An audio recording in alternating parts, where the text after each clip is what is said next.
Hey friends, I just wanted to tell my COVID story, and I felt like just recording, this story, how it happened, how everything went down.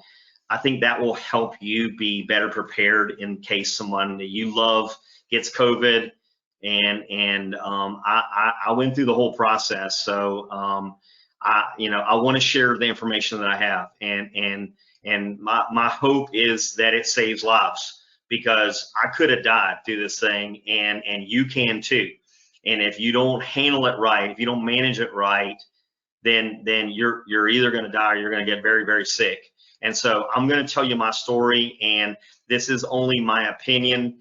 Clearly, you should talk to your family, and you should talk to your medical team, and the people that work with you on these things. I'm not a doctor. I'm just a guy that got COVID, and I got a bad case of it, and I want to share the information that I got because I think that if I share it with you, that you might make different decisions going forward, and hopefully it may save a life.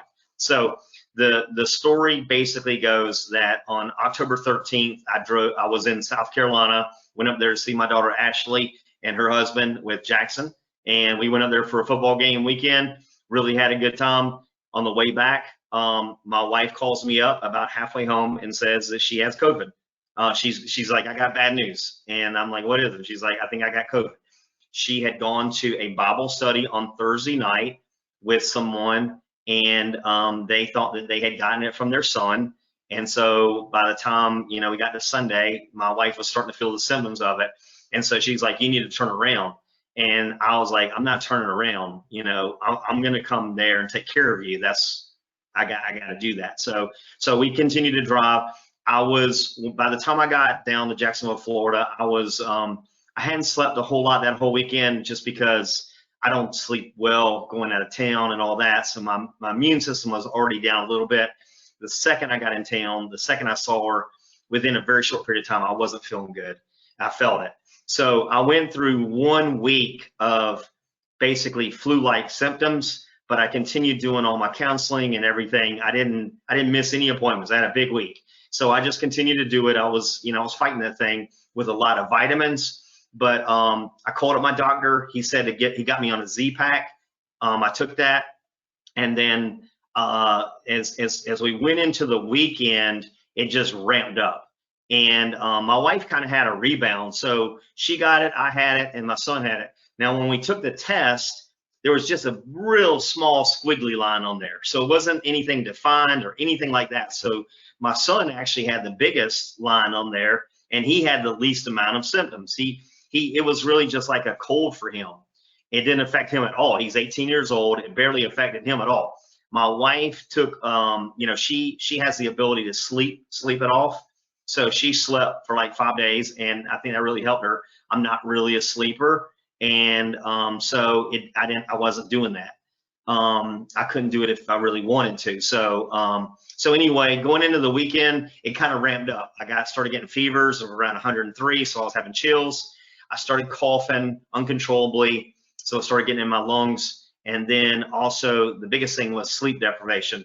Because you're coughing and you got the chills, you're not sleeping at night. So I was only sleeping about 2 or 3 hours at night. I did not really understand the whole oxygen thing. I just knew that I couldn't hardly stand up. And so I was running out of energy, which is, very uncommon for me. So my oxygen was around 84, I think, and most people's is around 98 to 100. So it kind of hit me. Because my wife was recovering well and everything, I kind of discounted a little bit. I was thinking maybe I just need to take more vitamins, sleep it off, but that was a mistake. And kind of going into the next week, I started counseling appointments, which is an indicator that I'm not doing well. And I was trying to sleep during the day, doing different things. But basically, where my mistake was is once those symptoms came in heavy, I needed to get my butt to the doctor. And that's where that was my major mistake. I think because I was sleep deprived, I really wasn't making good decisions. And so I really couldn't even get in a car and go. I just was feeling bad. So I called one of my friends in Georgia that's a pharmacist, and he basically said, you need to go get the antibody. So Ron DeSantis passed this antibody thing. They have these centers. Kim drove me downtown. We both got the shots in the stomach. and that really kicked in for her. She started doing a lot better. For me, I think it bought me a couple of days. Going into the next weekend, Thursday, Friday, I was feeling really bad, and I talked to Kim about going to the hospital. But we've only known 2 people who had COVID. They both went to the hospital and they both died. So we kind of saw it as a last choice, which probably was naive, or definitely was naive. But we were kind of fearful of it. And so, but by the time Saturday came, I knew I was in really bad shape. I was like, you got to take me to the hospital. So she took me to a care spot, which is a professional doc in a box down here, part of the Baptist network. We went there. The guy tells me I got pneumonia. He's like, you got to get in the emergency room immediately. We drive to Baptist South, check in there. They take the vials of blood. They do all the stuff, and they're like, you got COVID. So they checked me into a room that night at midnight. So because I checked in at midnight, all the medical work and the nurses and all that, they did their work on me from midnight till 5 a.m., which is my prime sleeping time. And they're taking vials of blood. They're giving me shots in the stomach for blood clots. They're pricking my finger every 90 minutes to check my blood sugar levels, hooked up to an IV. They basically put me on a steroid. I think they put me on Rezeveron pretty soon too. The steroid basically kind of messes with your body a little bit. It brings down the inflammation, but I'm going to the bathroom every 90 minutes. They're taking my blood pressure every hour on the hour. You're not going to sleep between 12 and 5 with the stuff that they're doing. So, it's just, you got people coming in there the whole time. If you move I got both arms hooked up and I got a oxygen thing to my nose.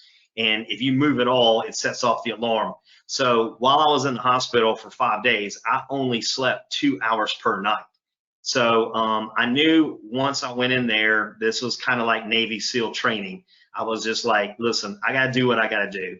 And it doesn't matter if they ask me to do something, you got to do that, not what you want to do. So I was in there, I was on 6th floor, and I was on a COVID wing with nothing but COVID patients. Guys, my age, most of them seem to be good health, but I was on a wing. I was just down at the very end all by myself. And when they brought me food, I ate every bit of food. The first day I was there, the second day, the next day, I told them to bring me a chair in the room. I wanted to sit upright. I did not want to be sitting in the beds for sick people. I'm not sick. Get me in that chair. I got in that chair. I stood up every hour on the hour to move that COVID around. I was breathing in that breathing machine, just kept working on it. I would stand up, try to walk around. I was not in there for recovery. I was in there to work. And that's what I did the entire time I was there.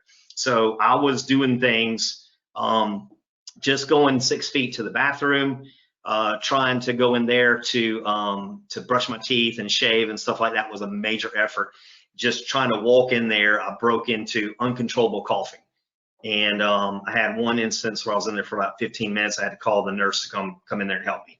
But overall, it was basically just, it really just came down to just mental toughness, doing what you had to do.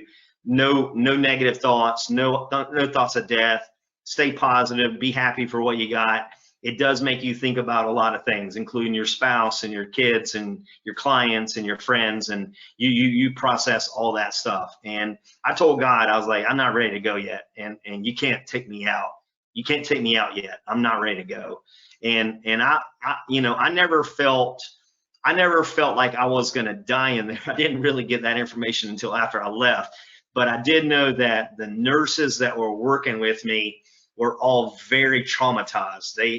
Because we had a major group of people die in the hospital in August because of the Delta variant. More people died than went home. And so the people that were working with me, they were still being traumatized from that whole thing. So they were not really, I would talk to them and everything else, but they were not really they don't really try to get too close. And so, but they were all very traumatized.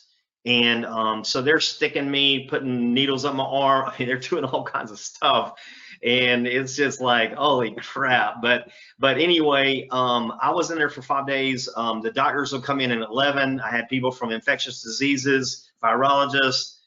These guys are all very smart guys. I asked them a lot of questions. They were very helpful, and their main thing was they just wanted to get my oxygen level up to over 90.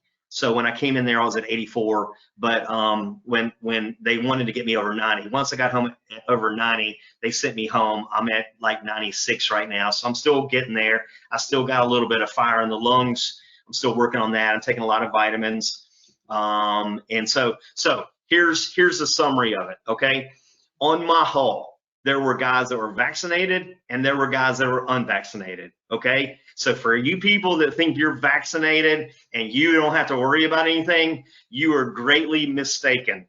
You don't have anything. If you get it, you might not be as bad. Okay, and there are some people that's happened to, but there were guys on my hall that were vaccinated and they were fighting for their lives. So I'm just telling you, it's an insurance policy, and it could help you in certain situations. But COVID picks out people. A lot of people with lung, heart, overweight, diabetic stuff. Those people are high risk. But everybody on my hall were guys in good shape. They were not overweight people, old people, anything like that. They're guys like me. They're in shape. They're lively people. So the vaccinated part, it could help you, but it's not a guarantee. So you need to understand that. So if you're around somebody that's coughing and doing all that kind of stuff, get away from them. So the first thing is, if that's the one part, the vaccinated part. The second part is, if you get COVID, do not treat it like the flu. This is a death sentence. If you don't manage it right, you will die like the other 750,000 people. Now, I did not manage it right, but I managed it well enough to get in and go home. So what I would say is, whether you're vaccinated or unvaccinated, if you get it, immediately go get the antibody. I don't know if they have it in your state, but the antibody thing is a big deal. It just juices you up, and it helps a lot of people. That would be my first thing, which we did. The second thing is, the second you have any kind of symptoms like fever, coughing, any of that stuff, body aches, any of that stuff, go to the hospital, go to a medical person. If they get you on a steroid and something like Rezeveron or one of these other things immediately, it can prevent the whole hospital stay. The key is they just got to get it into you immediately. So that was the mistake that I made. Was I kind of thought, because my wife is doing better, that I was just a couple of days behind her. But that was very naive, and it cost me 5 days in a hospital wing by myself. So that being said, I'm thankful to be alive. My first call to one of my clients, my basketball clients, he told me that his 54-year-old AAU coach went into the hospital the same time I did. 3 days later, they put him on life support, and then he died 2 days later. This is a guy that's in good shape. He's an AAU coach, basketball coach. He's got 2 kids, and he died. And I think one of the differences is, when I went in the hospital, I did post one thing on Facebook. My wife had a lot of people praying for me, and while I was in there, I just felt it. I mean, I felt people praying for me, and I think that was the difference. I think if people weren't praying for me, I don't think I would have survived. I don't think a lot of people could go through what I went through. I don't. It was the toughest thing I've ever been through by far, and I don't think a lot of people could do it. Unless you're a very mentally tough person, you're not going to do that, because it's a death environment. You go in there, you're isolated, you're by yourself. People come in to see you at midnight. Doctors come in. You feel terrible. And I'm one of those few guys that can just stay positive. I'm like, hey, this is the way it works, and I'm going to survive this. And so, I'm not saying that you can't do it. I think anybody can do it, but man, you better go in there with the right attitude, because if you don't, things can go south real quick. So, all this being said, I hope that this helps you. I hope it gives, I don't want you to have a false sense of security that because you've been vaccinated and you've had booster shots and all that, that you can't get this thing. And I just think that, I do think that both Trump and Biden have totally politicized this thing.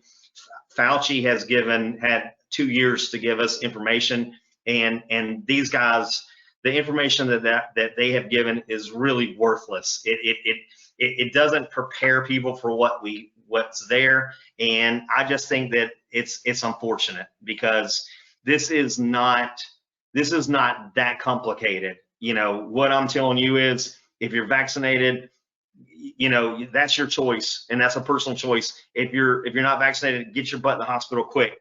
If you do get there early, they'll treat you, and most likely you'll come out. You know, you won't be in there for any period of time. That's a message that should be out there. It's not, and so I'm sharing it. I hope that it helps you. I appreciate everybody that prayed for me. My wife is doing great. My son is fine. I'm recovering. I think the reason that I was a little bit higher target is because I do take blood pressure medicine. So I think that the COVID, it likes the heart and lungs. And so it hit me a little bit harder. But for my wife, she kind of had a week of sleeping and not feeling great, but she's up and running, you know, doing well. So that being said, I appreciate you guys. If you have any comments, if you want to send me a message, any questions about anything, I don't really know about the drugs and all that kind of stuff. I don't really want to get into all of that. But if you want to send me a private message or something like that, you know, and ask me stuff, feel free to do it. I'm here as a resource, and I just hope that this helps. So anyway, God bless you guys. Hope you guys have a good Thanksgiving, and see you next time.